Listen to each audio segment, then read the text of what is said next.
cidade de Maputo entra em transmissão comunitária da Covid-19. O Parlamento aprova a lei de gestão e redução do risco de desastres. Arrancou hoje a terceira edição do Mosaico Young Leaders.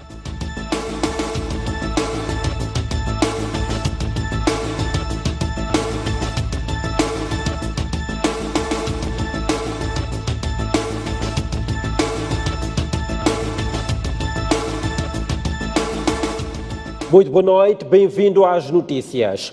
Moçambique registrou nas últimas 24 horas 142 novas infecções pelo novo coronavírus. É o maior número de infecções já registrado desde a eclosão da pandemia no nosso país. Assim, contamos com um cumulativo de 2.411 casos da Covid-19, dos quais 1.533 são casos ativos. O número de mortes mantém-se em 16, havendo outros 12 óbitos por outras causas. De ontem para hoje, mais 20 pessoas recuperaram-se da Covid-19, o que leva o número de pessoas livres da doença para 860. Em quarentena domiciliária estão, neste momento, 3.694 pessoas. E a cidade de Maputo entrou hoje em transmissão comunitária da Covid-19. A capital do país é a terceira província do país a entrar neste padrão de transmissão, depois das cidades de Nampula e Pemba.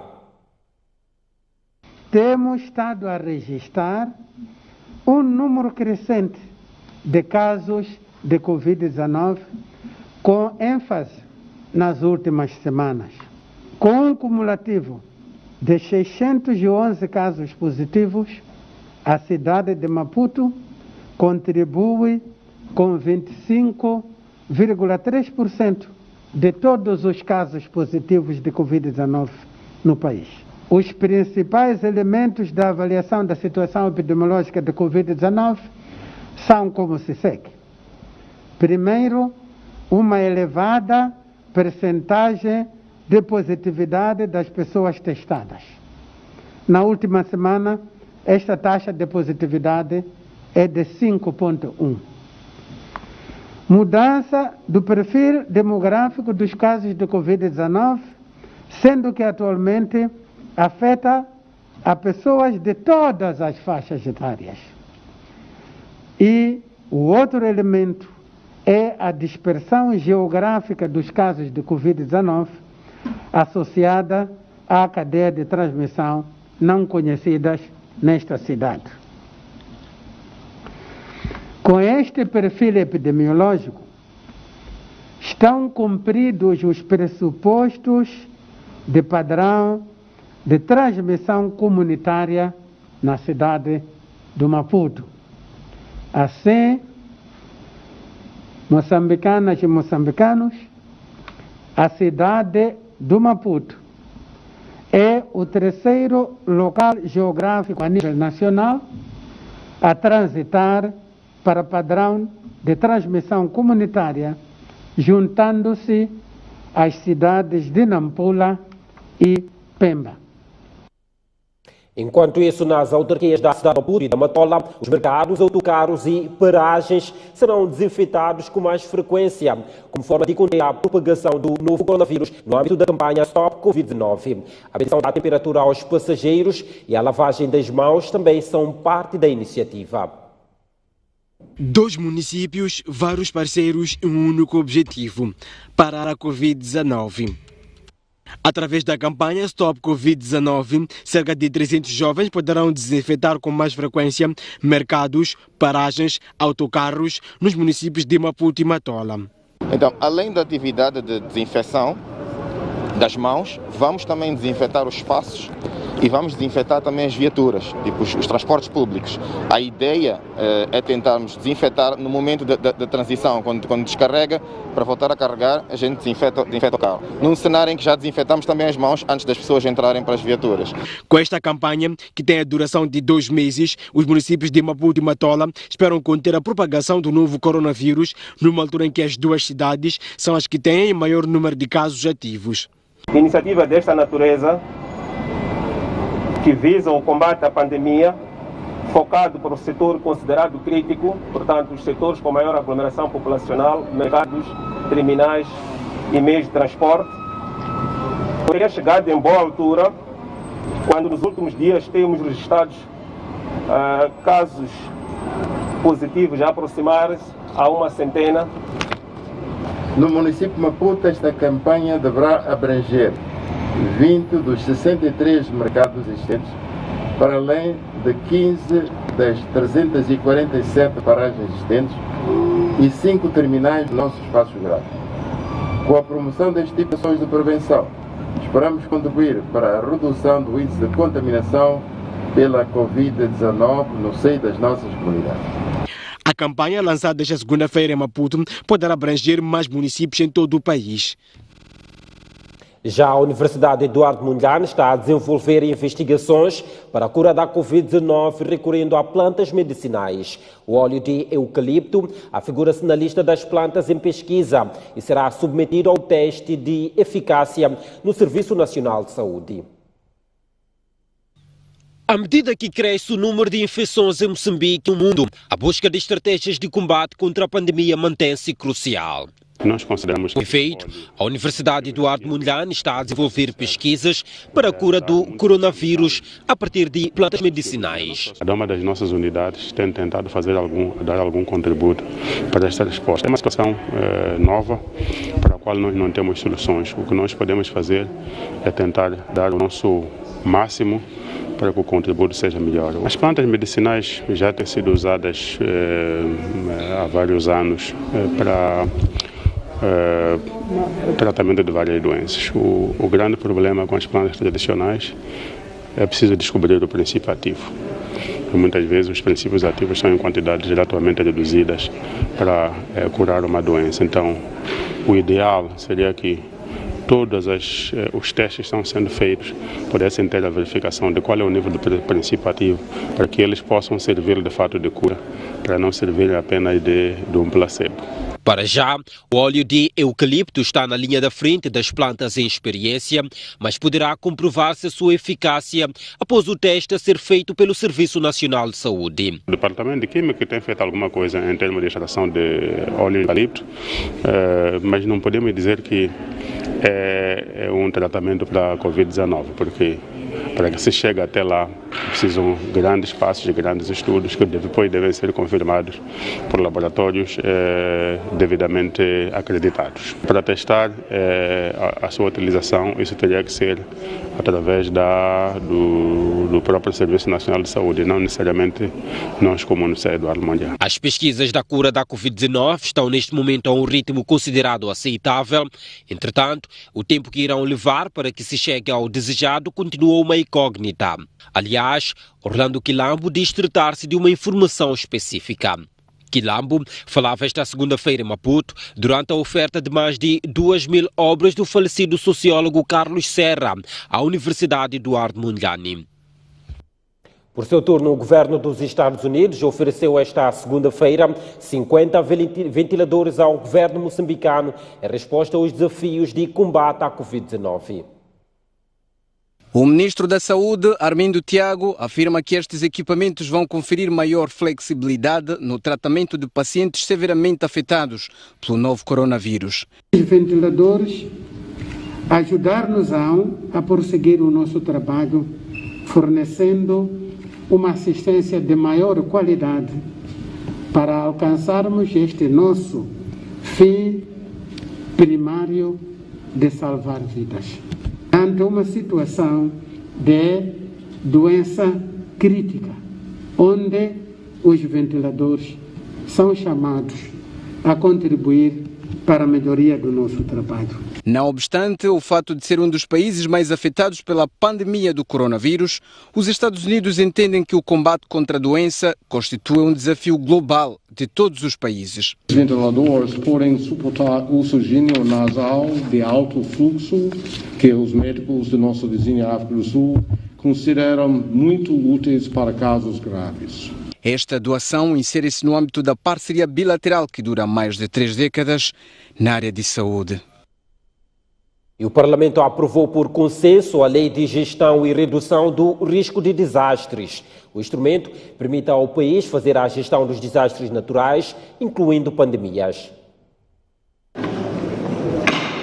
O instrumento visa aprimorar a prevenção e resposta aos diversos riscos que podem assolar o país. Entre vários aspectos novos, a lei prevê a criação de uma entidade responsável pela coordenação do processo de gestão de risco de desastres, bem como uma atuação com poderes acrescidos no sistema de alerta, declaração de estado de emergência, situação de calamidade pública e situação de emergência. A lei ora aprovada prevê epidemias e pandemias, derrame de hidrocarbonetos, as radiações nucleares, outro fenômeno que pode causar interrupção ao funcionamento normal da sociedade, como riscos ou ameaças, elementos que não constavam na lei anterior. Aliás, com a aprovação da Lei de Gestão e Redução de Risco de Desastres, o Instituto Nacional de Gestão de Calamidades, que será a entidade que vai fazer a coordenação das atividades, terá uma designação remodelada. Vai ser Instituto Nacional de Gestão e Redução do Risco de Desastres, que é para se ajustar à nova designação da lei. Nós já não temos uma lei de gestão de calamidades. De todo modo, porque INGC já é uma marca, a nossa população, as instituições nacionais e estrangeiras habituaram-se, portanto, a esta marca, quisemos preservar para que seja facilmente, portanto, entendido de que é que estamos a falar.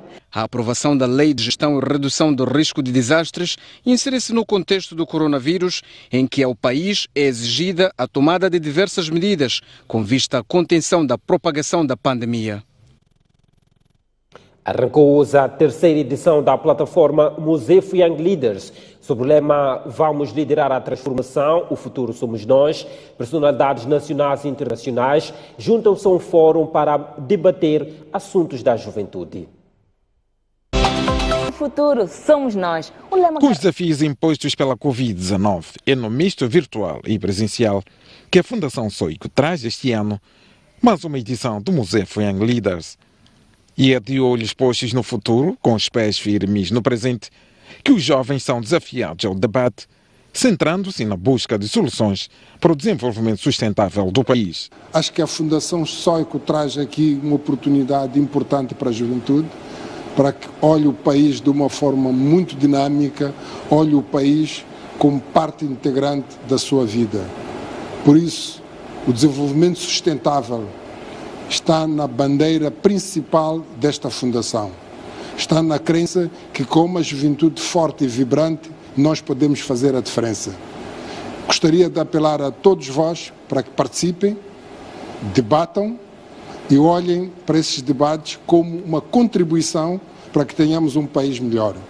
A coordenadora residente das Nações Unidas em Moçambique destacou na sua mensagem de abertura oficial desta edição a importância da plataforma Mosefo Young Leaders para o envolvimento da juventude no desenvolvimento do país. A minha grande admiração pelo Mosefo, em particular pelo Mosefo Young Leaders, dada a sua incrível contribuição para acelerar o desenvolvimento sustentável em Moçambique.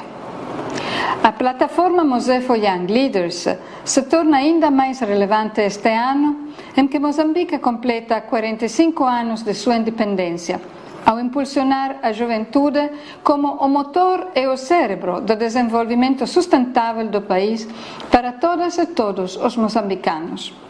O secretário de Estado para a Juventude e Emprego falou do engajamento da juventude para uma ação global e destacou o compromisso do governo para responder aos desafios deste grupo.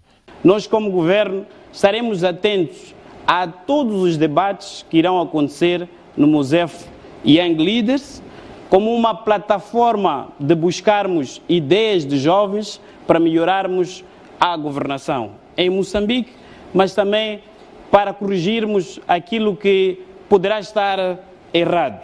Eu acredito nos jovens, como disse quando gravei o spot de chamariz para este fórum, disse que acreditava nos jovens e hoje volto a repetir que acredito nos jovens, na sua força, na sua criatividade e acredito que os jovens podem e devem fazer mais e melhor por Moçambique. Organizado pela Fundação Soico, Fundaço, a terceira edição desta plataforma termina na próxima sexta-feira. Jovens moçambicanos são chamados a ativar o empreendedorismo político e ter maior participação nas tomadas de decisões sobre a governação do país. Os oradores do primeiro painel do Mosefo Young Leaders apontam que os jovens não estão a exercer na plenitude os seus direitos. Com o tema da conquista dos direitos ao exercício da cidadania, o primeiro painel do Mosefo Young Leaders falou dos desafios da juventude moçambicana num contexto de integração socioeconômica a nível global. Para o ativista Osmal Kusing, é preciso maior envolvimento de jovens na vida política para que não sejam excluídos dos processos de desenvolvimento do país. Nos últimos 3 mandatos, por exemplo, os jovens passaram de 46 para 40 e hoje apenas temos 17 jovens na nossa Assembleia da República. Quer dizer, no universo de 250 deputados, apenas temos 17 jovens. Então, esta mesma análise pode-se fazer para níveis mais locais, assembleias provinciais, em que do universo de mais ou menos acima de 730 membros das assembleias provinciais, apenas temos cerca de 60 jovens ou 62 jovens, né? Então, esse é um grande desafio que vai, de alguma forma, demandar que os jovens sejam um pouco mais proativos e ativem o seu empreendedorismo político. Já a procuradora Nela Correia defendeu que Moçambique deve aproveitar o fato de ser um país jovem para aprimorar o exercício da cidadania e colocar o jovem na linha da frente no que toca ao desenvolvimento. Eu vejo que o jovem é sempre tratado na terceira pessoa como se fosse um cidadão ou como se fosse alguém que socialmente já está enquadrado. Eu quero abrir um negócio. Estamos sempre aí a ouvir falar de promoção do empoderamento, do empreendedorismo jovem. No entanto, qualquer jovem que saia de qualquer bairro que nós possamos conhecer e vá bater a porta do banco, o primeiro obstáculo com que ele se depara é o facto de ele ser jovem. Não oferece credibilidade, não tem garantias, se calhar a formação que ele tem não é muito boa. E depois dizem, mas existe a IPME. A IPME existe, sim senhora. Quantos jovens conhecem o IPME e sabem para que serve o IPME? Por outro lado, eu posso ir ao IPME, fazer até uma pequena formação. Apresento o meu projeto, que é um projeto que tem saída. Mas depois, quando eu preciso do financiamento para poder pôr em prática o meu projeto e tornar-me independente e autónoma, aí começam os obstáculos. Na mesma linha de pensamento, a jurista e oficial do Alto Comissariado das Nações Unidas para os Direitos Humanos em Moçambique, Ivete Mafunza, indicou que é preciso promover os direitos humanos. É olhar para todos aqueles tratados internacionais que Moçambique é parte, porque dos 9 tratados, mais ou menos 7 Moçambique ratificou, desde o Pacto Internacional dos Direitos Civis e Políticos, Convenção dos Direitos da Criança, o próprio CEDAW, que é a Convenção Internacional contra todas as formas de discriminação contra a mulher, há vários outros. Todos estes instrumentos foram ratificados e isto exige que Moçambique defenda estes mesmos direitos. Da política aos direitos humanos, a oficial de programas para a cultura na Unesco apontou as lacunas para o exercício da cidadania em Moçambique. Há um problema, por exemplo, do diálogo, há um problema da advocacia, há um problema de conhecer os próprios programas, há um problema de conhecer aquilo que são as obrigações do Ministério, neste caso da Cultura, que estou a falar da cultura, para com os jovens. Os jovens não conhecem qual é a função, qual é a missão do Ministério da Cultura, não conhecem os seus direitos, daí que haja dificuldades de implementação desses direitos. Os painelistas do Mosefo Young Leader foram unânimes ao apontar que os jovens estão a ser colocados no terceiro plano no que toca a políticas públicas. A educação é vista como a base para a transformação socioeconômica. Os administradores dos distritos da Namache e Mabote, nas províncias de Maputo e Inhambane, defendem a formação técnico-profissional para reduzir as assimetrias e a necessidade de migrar de uma economia de serviços para uma economia produtiva, de modo a gerar mais empregos. Como é que está a ser vivida esta... Os 2 dirigentes de distrito juntaram-se no painel dirigido por Boaventura Msipo, no Mosefo Young Leaders, para falar sobre o tema Jovens excluídos por assimetrias geográficas. Suzete Dança, que dirige Namahacha, entende que a descentralização do poder é uma das formas de reduzir as diferenças. Estamos a dizer que essa estrutura, ela depois descentraliza até ao distrito.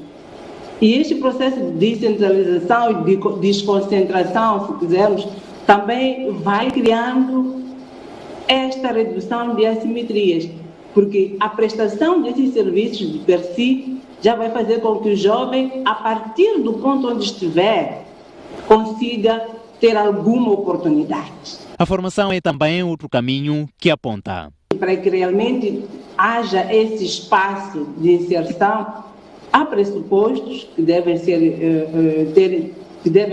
tidos em conta, como sejam as formações técnico-profissionais, e estamos a fazer. Já Carlos Messaniani, administrador de Mabot, defende que os jovens não devem se acomodar com o benefício da faixa etária, mas sim que é preciso combinar capacidades e competências. O importante é como é que nós investimos no potencial que nós temos para mostrar que este potencial é gerador de renda. Sendo gerador de renda, atrai capital, atrai interesse. Vai mais longe e diz que o país deve abandonar a economia de serviços. Quando tu imigras de uma economia de serviços para uma economia produtiva, estás a ir para áreas onde tens a capacidade de empregar mais pessoas. Empregando mais pessoas, a geração de renda passa a ser uma realidade efetiva. Termina dizendo que é preciso consciencializar as pessoas que não são beneficiárias de apoios, mas sim participantes ativos no processo de criação de renda.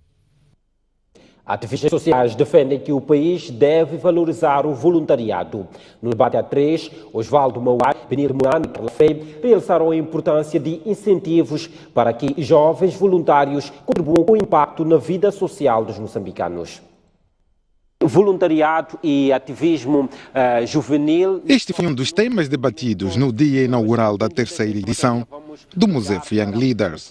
O segundo painel do evento teve 3 oradores que defenderam que o país deve valorizar o trabalho dos ativistas e dos voluntários. Nesse sentido, um dos requisitos apontados foi a implementação da lei de voluntariado. A lei do voluntariado que existe aqui no país prevê que toda aquela entidade que tiver que promover uma ação de voluntariado deve garantir que aqueles voluntários envolvidos não usem algo do seu bolso para fazerem aquela atividade. O que verificamos em muitas situações é que eu, como entidade promotora, lanço apelo porque não tenho capacidade de dar estas condições que estão até previstas na lei, acabo apelando aos voluntários que participem, não só com a sua força, com o seu conhecimento, mas acabam também participando com os seus recursos. Além disso, Osvaldo Mauai explicou que está em curso uma aproximação ao governo com vista a melhorar-se a condição dos jovens voluntários em trabalhos sociais. Nós estamos neste momento a discutir muito com os diversos colegas e com algumas entidades, com a Secretaria de Estado da Juventude e Emprego, para vermos qual a possibilidade de conseguirmos transformar esta experiência das pessoas que estão no voluntariado como uma experiência profissional. Nós ainda não estamos a saber como valorizar um voluntariado, entende? Então, é aí que nós também temos que parar e pensar o que é que se pode fazer. Temos que criar estas condições também, porque senão o que vai acontecer, vamos continuar a receber pessoas de fora que já têm esta bagagem do significado real do voluntariado. Benilde Mourana acredita que para o voluntariado triunfar no país é fundamental apostar-se no ensino primário. Se nós incutirmos a nível das escolas a componente do voluntariado, é claro que em algum momento nós vamos despertar nas crianças até os futuros ativistas. Através da internet, neste painel, também interveio Carla Frei, ativista social com experiência adquirida em Moçambique e na América Latina. O voluntariado é importante porque ele está doando do seu tempo, do seu talento, da sua capacidade intelectual, a sua capacidade, tudo que ele tem de melhor para se doar, para se entregar. Se fosse valorizarmos muito mais, seria o impacto aqui em Moçambique. Por outro lado, lembrou o ativista. Outra questão é os voluntariados, os moçambicanos que saem para fazer voluntariado fora do país. Existem. O problema é que muitas vezes ao retornar esse moçambicano no país, não é reconhecido aquele trabalho voluntariado que ele fez fora do país. Esta terceira edição do Mosefo Young Leaders decorre sob o lema "Vamos liderar a transformação. O futuro somos nós." E vamos a seguir conhecer a agenda desta terça-feira, segundo dia da terceira edição do Muzefo Young Leaders, com Boaventura Mucipo.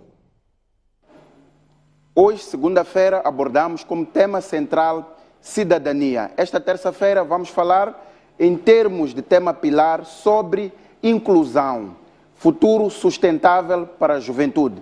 E temos um vasto leque de painéis e de oradores. Vamos começar por falar de oportunidade, igualdade e equidade. Os três vetores-chave para que todos os jovens possam fazer parte do comboio de desenvolvimento. Às 12, vamos falar da mitigação de desigualdades, também com um vasto painel que vai dar o seu ponto de vista relativamente a este tema. Vamos ainda, em entrevista com dois administradores distritais, falar de jovens excluídos por assimetrias geográficas. Aqui escolhemos o distrito de Gondola, na província de Manica, e Vilanculo, na província de Inhambane.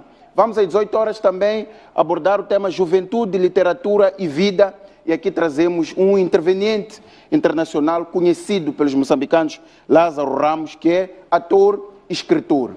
Vamos ainda às 21 trazer uma entrevista especial com Mussi Maiman, ex-líder do DA, Aliança Democrática, um importante partido na África do Sul. Vamos falar sobre juventude como líder da transformação. Você que nos assiste aí de casa, encontramos amanhã, pontualmente, às 9, nesta terceira edição do Muzefo Young Leaders. Pode acompanhar a agenda de mais uma sessão de debates do Muzefo Young Leaders na STV Notícias, nos aplicativos do Grupo Soico, nomeadamente o aplicativo Muzefo Young Leaders, o País Online, o aplicativo STV Play, o Facebook da STV e do jornal O País, e ainda no Instagram do Muzefo Young Leaders. Às 21 horas poderá acompanhar a entrevista a Francisco Sedô, ex-diretor residente da Unesco em Moçambique. O Jornal da Noite sai agora para uma curta pausa. Nós voltamos daqui a pouco com mais informação para si. Até já.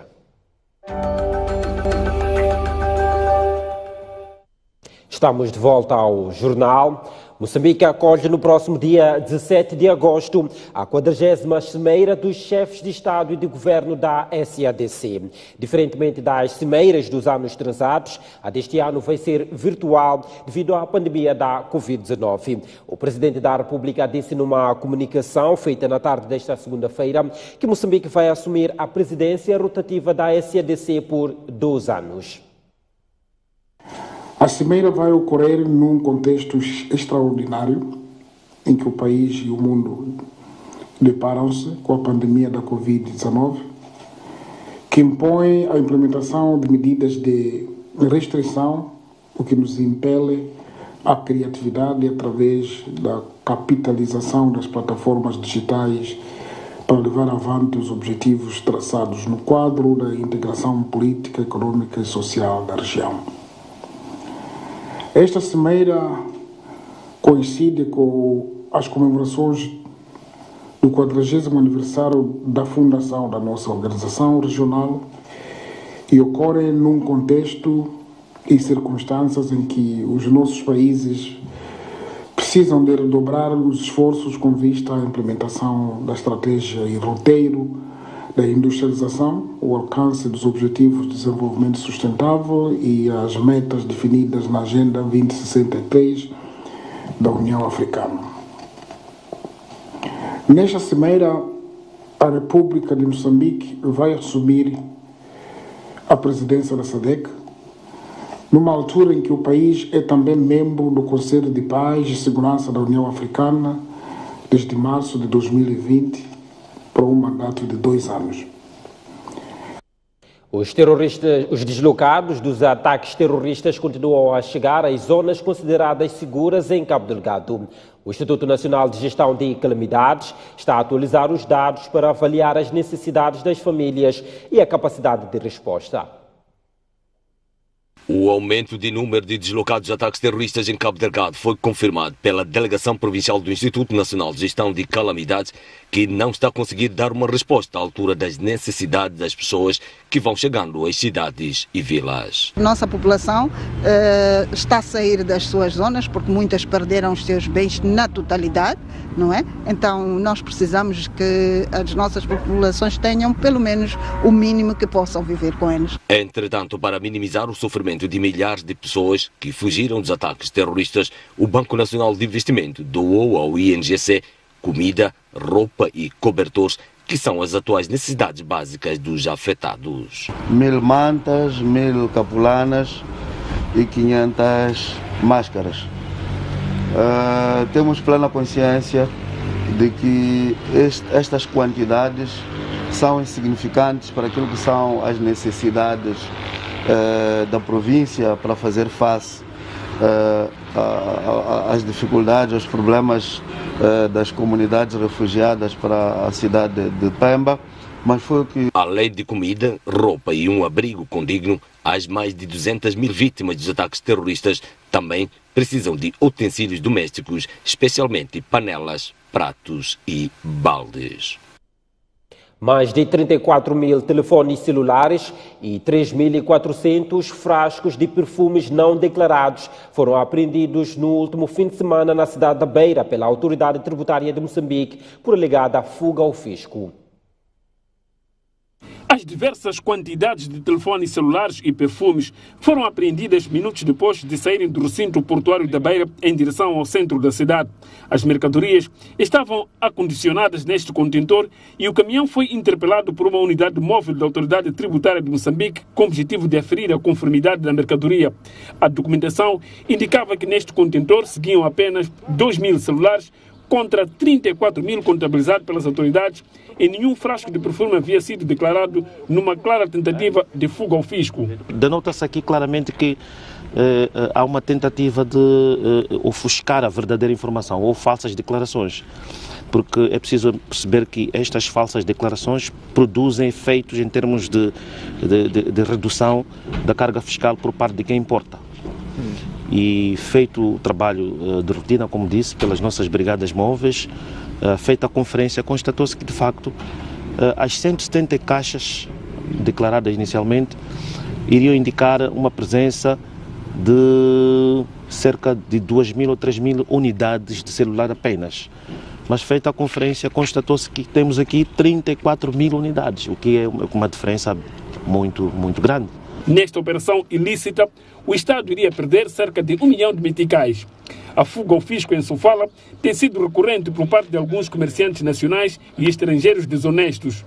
Todos os importadores, ou a maior parte dos importadores, querem tirar vantagem, não é? Quando fazem as suas importações, querem tirar o máximo de vantagem possível. O objetivo é lucro. E essa situação de descaminho, falsas declarações, sempre existiu, sempre vai existir. O importante é que nós, como autoridade, não é, como as alfândegas, como autoridade tributária, estamos cada dia que passa a afinar cada vez mais a nossa máquina no sentido de combater situações como estas. A nível internacional, é destaque que centenas de pessoas ficaram feridas nos últimos 2 dias em meio a protestos violentos na cidade de Beirute, no Líbano. Os manifestantes culpam a negligência e a corrupção do governo pela explosão maciça do porto de Beirute na semana passada. As multidões foram menores no domingo, mas a indignação com o governo mantinha-se. As estradas que as forças de segurança tinham bloqueado estão agora abertas, depois do governo libanês ter retirado suas forças das ruas para evitar mais confrontos. Embora alguns ministros e membros do Parlamento tenham apresentado renúncias no domingo, alguns manifestantes acham que é um pouco tarde demais. O primeiro-ministro libanês, Hassan Diab, no sábado pediu eleições parlamentares antecipadas e disse que iria propor um projeto de lei relevante na segunda-feira. O país não pode superar a crise atual sem eleições parlamentares antecipadas, disse Diab em discurso transmitido pela televisão A Nação. Em outubro, houve protestos no Líbano que levaram à renúncia do então primeiro-ministro Saad Hariri e a formação do novo governo liderado por Diab. No entanto, a crise econômica continua e agrava-se. Além de matar 158 pessoas, as explosões em Beirute deixaram uma cratera de 43 metros de profundidade. As explosões ocorridas no porto de Beirute também feriram cerca de 6.000 pessoas, destruíram um grande celeiro e devastaram cerca de metade dos edifícios da cidade. A enorme cratera fica perto do celeiro destruído, cheio de água do mar. O tráfego foi restaurado nas áreas circundantes após o trabalho de limpeza preliminar.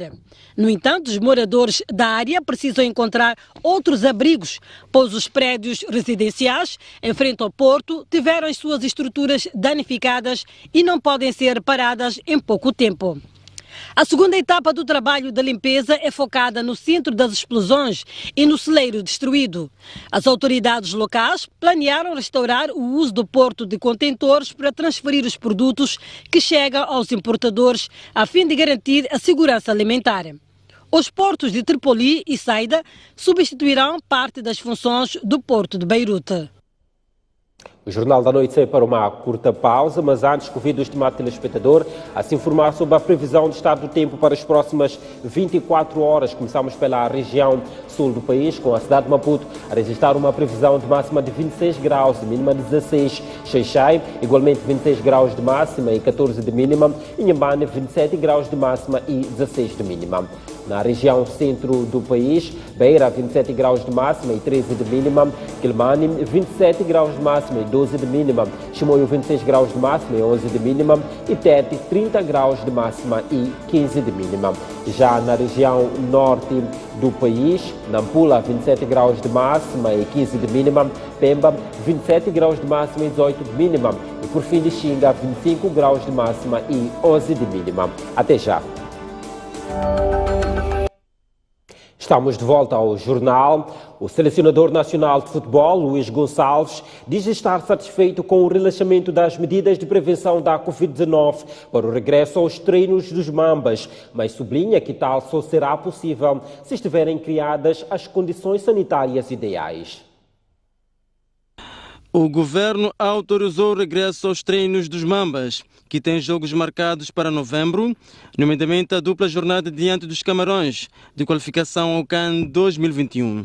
Uma decisão do agrado do selecionador nacional, que ainda assim se mostra cauteloso quanto a esse início.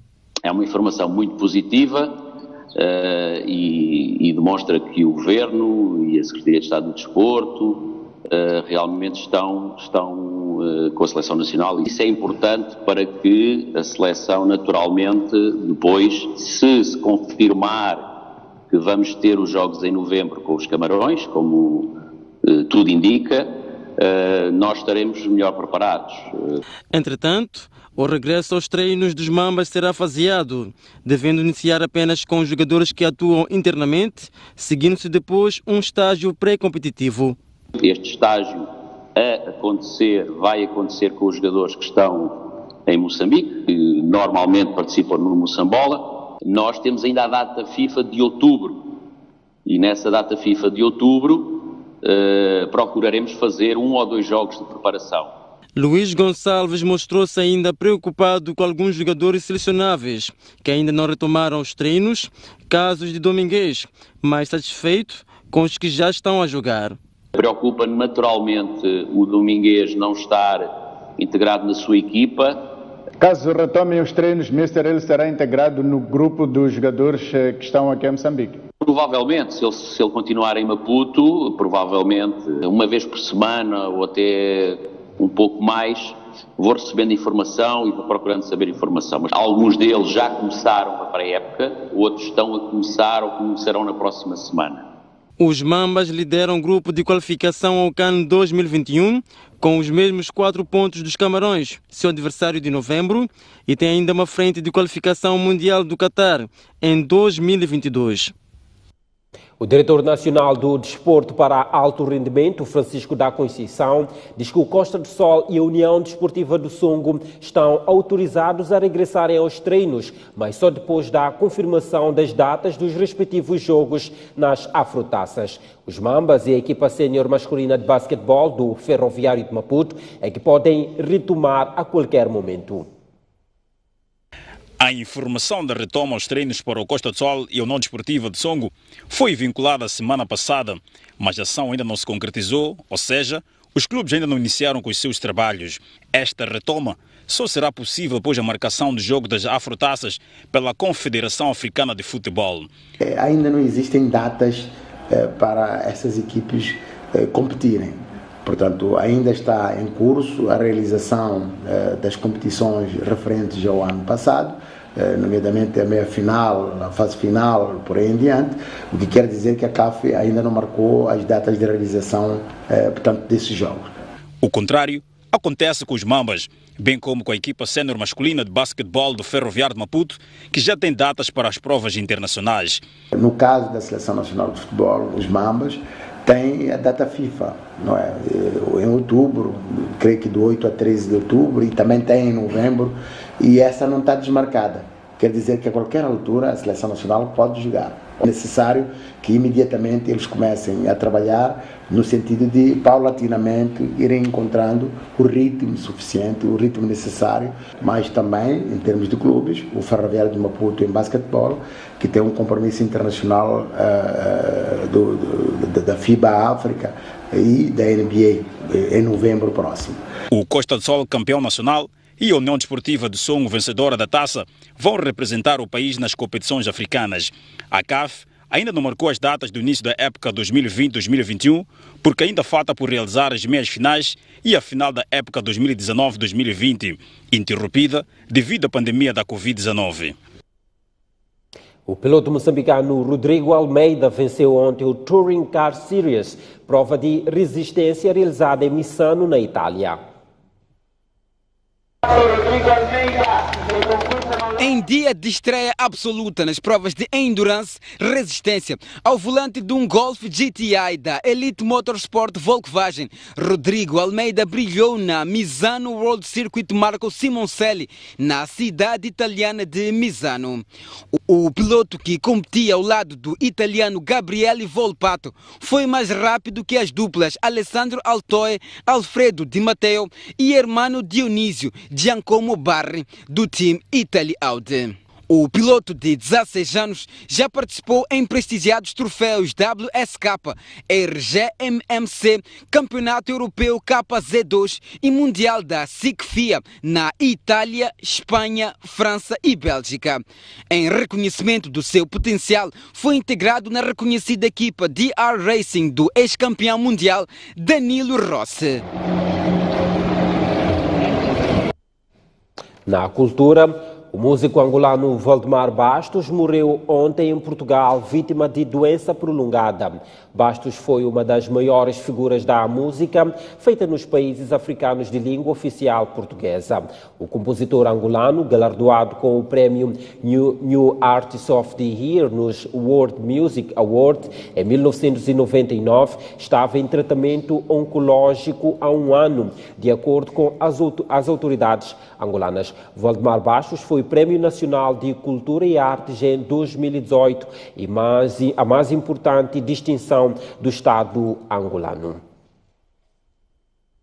E vamos a seguir conhecer os destaques do Noite Informativa, a seguir ao Jornal da Noite com a Boaventura Mucipe, com quem estabelecemos contacto agora em direto para conhecermos os pontos fortes que vão marcar a noite de análise hoje.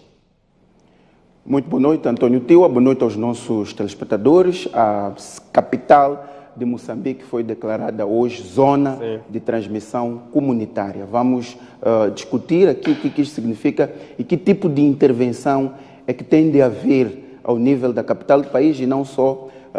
Maputo junta-se a Nampula e também a cidade de Pemba, dado ao número elevado de infecções e também ao desenvolvimento de sintomatologia. Este será um dos temas de destaque. O outro é que vamos hoje viajar ao Líbano, a Beirute. Vamos conversar com um médico que está no centro das operações e que vai nos explicar o que tem estado a ser feito para tentar salvar vidas. Aqui em estúdio estaremos com Mohamed Yassine. Mohamed Yassine foi deputado da RENAM, estudou no Médio Oriente e vai nos explicar como é que um país que não era conhecido, pelo menos do grande público, virou, digamos, um país famoso e desencadeou uma grande mobilização internacional em termos de ajuda. Hoje também é dia de comentário de Agostinho Zacarias. Vamos falar sobre a crise, tendo em conta a sua experiência internacional. Vamos falar de 1 ano de acordo de paz e de cessação de hostilidades. Também vamos, a seguir a este Jornal da Noite, passar a entrevista do ex-ministro da Economia e do Plano do Tchad. Ele vai falar sobre os jovens líderes e o seu papel na transformação para o desenvolvimento. Caro telespectador, como vê, não pode perder o Noite Informativa. Aguarde por si, daqui a nada, no canal de notícias. Está lançado o convite para o Noite Informativa e para esta entrevista a acompanhar a seguir ao Jornal da Noite. É o fim do jornal, obrigado pela preferência. Fique com mais uma reportagem no espaço Mosgro TV. Nós voltamos amanhã com mais informação para si. Até lá.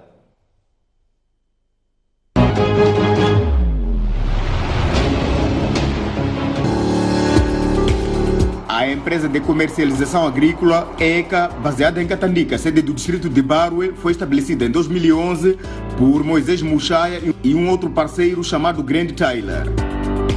A ECA tinha como ideia inicial fazer o fomento de milho para a venda a grandes empresas como a DECA e outras. Mais tarde, a empresa conta com outro parceiro que introduz a ideia de processar farinha de milho para consumo e outra denominada grits, principal matéria para a produção de cerveja. Foi assim que adquiriram esta moageira industrial com capacidade de produzir 2 toneladas de farinha por hora. E não tardou para as cervejas de Moçambique interessar-se pelo produto. Aliás, a CDM compra aqui o grits para a produção de cerveja em pala de milho. A Heineken é também outra empresa que adquire aqui a sua matéria-prima. Começamos em Barre, mas já estamos a trabalhar em outros distritos como Vanduzi, Manica, Maposa e Guru. Agora oferecemos também Heineken. Veio também em 2017 com a mesma ideia de levar grits. Anualmente, Heineken leva volta de 2.000 toneladas e CDM leva volta de 5.000 toneladas. Atualmente a ECA trabalha com 12.000 produtores que fornecem o milho. Quando o milho chega aqui é armazenado nestes silos, depois é submetido à secagem. Já com a qualidade necessária, passa para esta sala de processamento, onde é transformado em grits, matéria-prima para a produção de cervejas. Esta é a máquina que se usa para a produção da matéria-prima, denominada grits, usada na produção da cerveja Impala. Depois de ser processado, o milho é separado do farelo e o grits. O grits é ensacado. O grits é ensacado e o farelo também é ensacado. Afinal, qualidade é o que faz as cervejeiras terem preferência pelo grits produzido no distrito de Barue pela ECA. Para assegurar melhores padrões de qualidade, tanto o grão de milho como a farinha já processada passam por este laboratório, onde são submetidos a vários tipos de análises. Quando a farinha entra neste laboratório, é feito primeiro análise de proteínas, depois é feito análise de aflatoxina e é medido o grau da farinha. Depois é que se emite o certificado. Há casos em que alguma farinha chumbou aqui? Sim, quando uma farinha chumba primeiro por ter nível alto de aflatoxina. Aí a farinha não passa. De todas as análises que aqui se fazem, maior primazia dá-se à aflatoxina, um fungo que a grits contém, cujos níveis altos provocam doença. Uma das doenças é a evolução do cancro no organismo humano.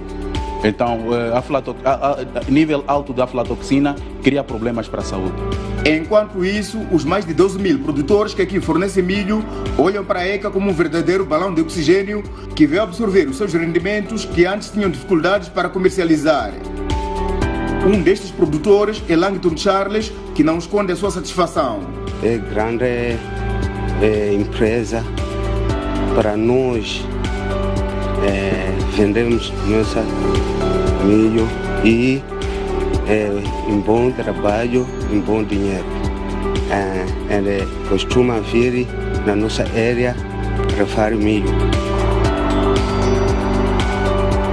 Um dos grandes constrangimentos que a ECA enfrenta é a concorrência desleal, protagonizada por alguns compradores de milho que chegam a enganar os produtores. Nós estamos a fazer fomentação de milho.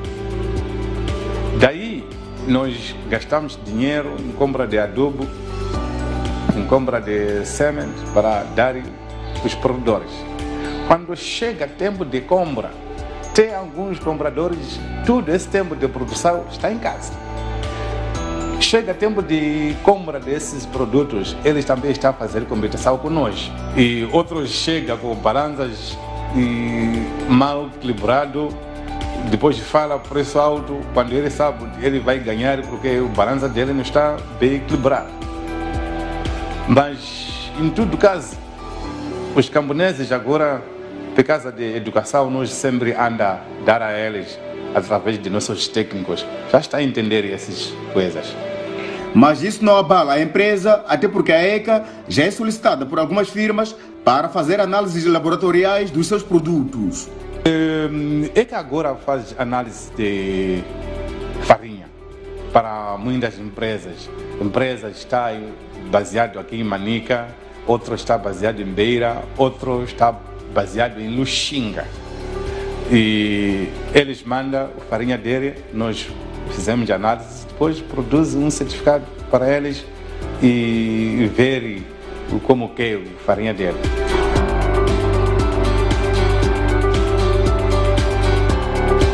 De 2011 a esta parte, a ECA tem vindo a crescer significativamente. Testemunhos de Serafim Candeeiro e Gero Vasco são reveladores de tal crescimento da empresa, assim como nas suas vidas. Para mim está tudo bem. Comecei bem porque a empresa me ajudou muito.